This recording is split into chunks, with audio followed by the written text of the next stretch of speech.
احلى فول راح اسويه. والله شوفوا الطريقه هذه، تابعوني. حطيت بصله بيضه شويه تحمرت، بحط عندي طماط طلع القشر ماله، واختم بهالطريقه هذه فول.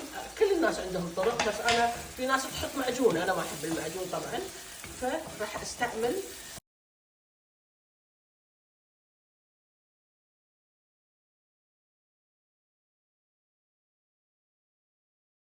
بحط ليمونه تصير ليمونتين.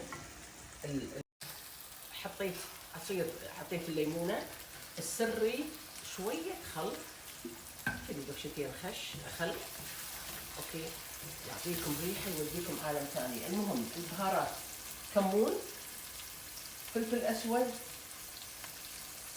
كزبره بس، وملح فقط. خلاص ما نزيد بعد بهارات وايده. هذا هو خلاص.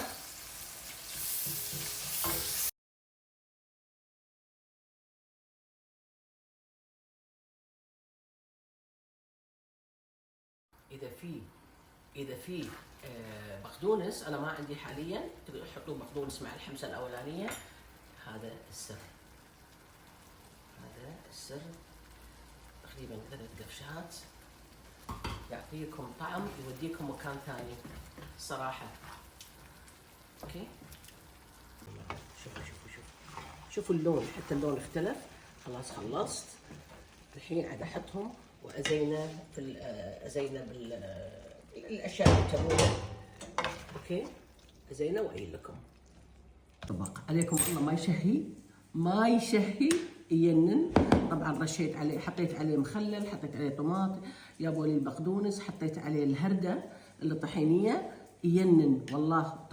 لذعه الليمون ولذعه الخل واضحه، وايد حلو. عليكم بالعافيه، سووا على طريقتي.